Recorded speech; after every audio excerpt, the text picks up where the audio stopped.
Hi everyone, this is Veronica. आज का topic हमारा डिस्कशन का है कि फ्रांस ने रिसेंटली इकोसाइड ऑफेंस माना है और जो इसको कमिट करेगा उसके खिलाफ एक्शन लिया जाएगा, सज़ा हो सकती है। इन्वायरमेंटल डैमेज, इकोसाइड का मतलब है कि जब हम इकोसिस्टम को, इन्वायरमेंट को डैमेज करते हैं, उस पे ये लॉ बनाया गया है। तो एक बहुत ही स्ट्रिक्ट एक्शन है जो फ्रांस की गवर्नमेंट के द्वारा लिया जा रहा है। अब ये लॉ क्या है, कितना फाइन या कितनी सज़ा हो सकती है और किन लोगों को हो सकती है, ये हम डिटेल में डिस्कस करेंगे। आपकी कोई भी क्वेरी हो आप मुझसे कनेक्ट कर सकते हैं, because I feel together we can make a huge difference. चाहे फेसबुक पे, इंस्टाग्राम पे, दिस इज़ टेलीग्राम।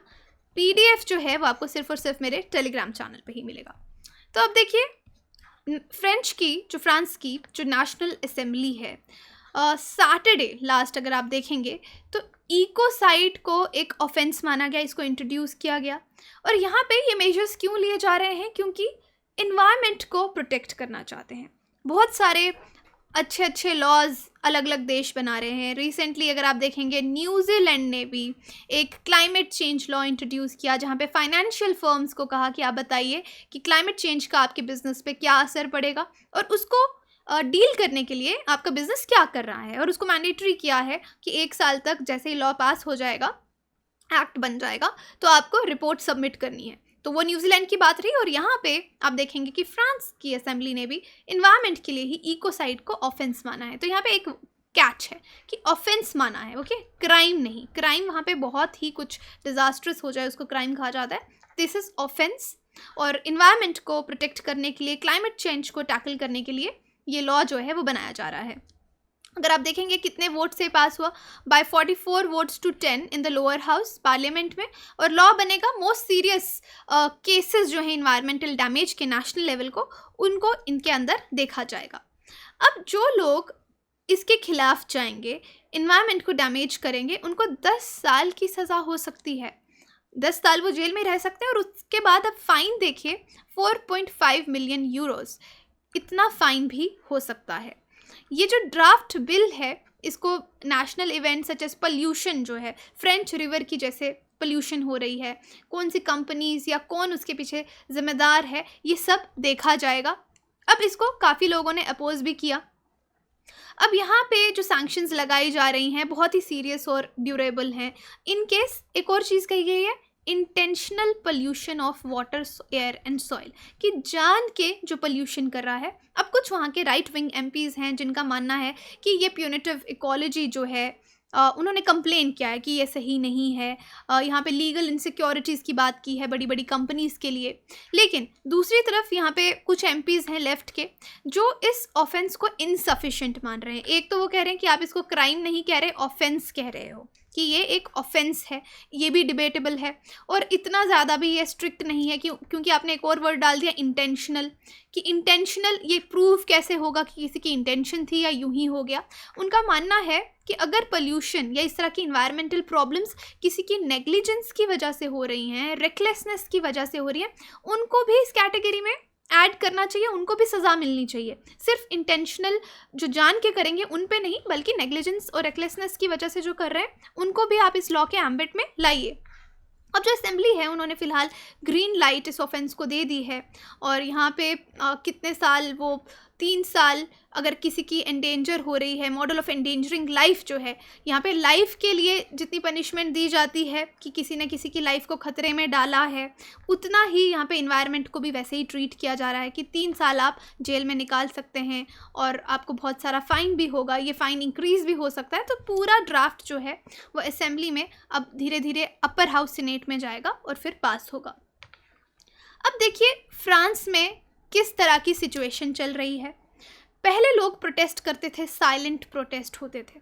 लेकिन अब जो फ्रांस की नई जनरेशन है, जो एक्टिविस्ट हैं, वो सिर्फ जैसे साइलेंट, पहले क्या होता था, मार्च निकालते थे लोग साइलेंटली, बहुत शोर शराबा नहीं करते थे, पिटीशंस डालते थे, फिर एक्शन लिया जाता था। लेकिन नई जनरेशन थोड़ी एग्रेसिव है, वो सोचते हैं कि इस तरह के साइलेंस से कोई फ़र्क नहीं पड़ने वाला, ये ओल्ड फैशन तरीके हैं। तो अब नई जनरेशन क्या कर रही है, जिस तरह से पिक्चर में आप देख रहे हैं, पब्लिक स्पेसेस पे जाके इकट्ठे हो रहे हैं लोग, ब्लॉक कर रहे हैं, मल्टीनेशनल कंपनीज़ के आगे जाके धरने दे रहे हैं, ऑफिशियल पोर्ट्रेट्स जो हैं प्रेसिडेंट के उनको टीयर डाउन कर रहे हैं, और वो कह रहे हैं, तो ये सब इस तरह की हरकतों को हम क्या बोलेंगे, सिविल डिसओबीडियंस। तो फ्रांस में इन्वायरमेंट को लेके एक सिविल डिसओबीडियंस टाइप मूवमेंट जो है वो शुरू हुई है, क्योंकि सब लोग कह रहे हैं कि क्लाइमेट क्राइसिस जो है वो बढ़ता जा रहा है, वो इंक्रीज़ हो रहा है। तो यहाँ पे ये जो एक्टिविस्ट का मेन गोल क्या है ये सब करने के पीछे, कि गवर्नमेंट पे प्रेशर डालेंगे। और बहुत सारे इन्वायरमेंटलिस्ट ऐसे भी हैं जिन्होंने अपने फुल टाइम जॉब छोड़ के वो लोग इन्वायरमेंट के पीछे पड़ गए हैं कि हमने इन्वायरमेंट को बचाना है। पेरिस एग्रीमेंट को दिसंबर 2015 में अगर आप देखेंगे अडॉप्ट किया गया था, और इसमें यही था कि जो ग्लोबल टेम्परेचर्स हमारे इंक्रीज़ हो रहे हैं, हमको उनको प्री इंडस्ट्रियल लेवल से नीचे लाना है। तो ये चीज़ मैं आपको बता रही हूँ कि काफ़ी सारे एक्टिविस्ट ने अपने फुल टाइम जॉब्स भी छोड़ दिए हैं। जैसे स्वीडन में आपने देखा टीनेजर ग्रेटा थर्नबर्ग, एक यंग फ्रेंच जो हैं, उन्होंने यहाँ पे सोचा है, यहाँ पे हम स्वीडन की ग्रेटा थर्नबर्ग की एग्जांपल दे रही है, और उसी तरीके से जो यंग लोग हैं फ्रांस के, वो भी अपने प्लानट को सेव करना चाहते हैं ग्रीनर वर्ल्ड के लिए, ताकि क्लाइमेट चेंज के जो इफ़ेक्ट्स हैं हम उनको टैकल कर सकें। तो यहाँ पे सिर्फ क्लाइमेट मार्चेस की बात नहीं है, यहाँ पे ब्लॉकेड्स जो हैं, ये लोग मार्चेस के साथ साथ ब्लॉकेड्स कर रहे हैं, और एक सोशल क्लाइमेट और सोशल इमरजेंसी जो डिक्लेयर हुई है उस पर वर्क करने के लिए गवर्नमेंट को कह रहे हैं। इनफैक्ट फ्रांस पे आप कह सकते हैं कि लॉ सूट भी वो फेस कर रहे हैं एक्टिविस्ट के द्वारा क्लाइमेट इनएक्शन पे। वो कह रहे हैं कि जबकि फ्रांस को पता था कि उनको एमिशंस को कंट्रोल करना चाहिए, ग्रीन हाउस एमिशंस कम करना चाहिए, और जो भी इन्वायरमेंट को प्रोटेक्ट करने के लिए स्टेप्स हैं वो लेने चाहिए, लेकिन फ्रांस गवर्नमेंट ने नहीं लिए। अभी तक उनके एनजीओज क्लेम कर रहे हैं कि गवर्नमेंट ने कुछ भी ऐसी पॉलिसीज़ ग्रीन हाउस एमिशंस को काटने के लिए, ग्लोबल टेम्परेचर्स को कम करने के लिए अच्छा कोई स्टेप नहीं लिया है। तो इसलिए वो रिस्पॉन्सिबल हैं क्लाइमेट इनएक्शन के लिए फ्रांस में। अब इसके आंसर में फ्रेंच गवर्नमेंट का मानना है कि फ्रांस में कितनी पॉपुलेशन है, दुनिया की जितनी टोटल पॉपुलेशन है उसका 1%, और ऑलमोस्ट इतना ही 1% जो है वो ग्रीन हाउस गैसेस हर साल एमिट करते हैं। अब जो कंट्री का पोल्यूशन है वो मेनली कहाँ से आता है, आपके इंडस्ट्रियल और एग्रीकल्चरल एक्टिविटी से, और इनफैक्ट फ्रांस गवर्नमेंट का मानना है कि इंडिविजुअल चॉइसेस से भी, जो लोगों का लाइफस्टाइल है जिस तरीके से, और वो इन्फ्लुएंस करना थोड़ा मुश्किल है। बट फ्रांस गवर्नमेंट बहुत अच्छे स्टेप्स ले रही है क्लाइमेट को कर्ब करने के लिए, ऐसा फ्रेंच गवर्नमेंट का कहना है। अब देखिए इंडिया और फ्रांस की बात करें कि हम साथ में काफ़ी चीज़ें ठीक कर सकते हैं, टुगेदर वी कैन एक्ट। तो अब फ्रेंच गवर्नमेंट और इंडियन गवर्नमेंट मिल के कहाँ क्लाइमेट पे काम कर रही हैं ये मैं आपको थोड़ा सा बताऊंगी।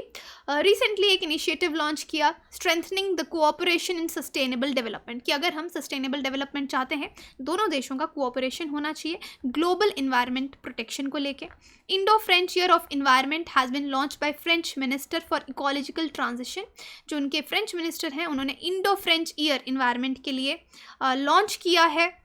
और इस पे काफ़ी चीज़ें, ऑब्जेक्टिव मेन यही है कि कोऑपरेशन क्लाइमेट को लेके दोनों कंट्रीज़ के जो बीच में है उसको हमें इंक्रीज़ करना है। इन्वायरमेंट प्रोटेक्शन की ग्रेटर विजिबिलिटी के लिए, जैसे इन्वायरमेंट, इसमें अलग अलग थीम्स रखे गए हैं, इन्वायरमेंट प्रोटेक्शन पे बात की जाएगी, क्लाइमेट चेंज पे बात की जाएगी, बायोडाइवर्सिटी कंजर्वेशन पे बात की जाएगी, sustainable urban development, development of renewable energies पे जोर दिया जाएगा, एनर्जी एफिशिएंसी टेक्नोलॉजी पे बात की जाएगी।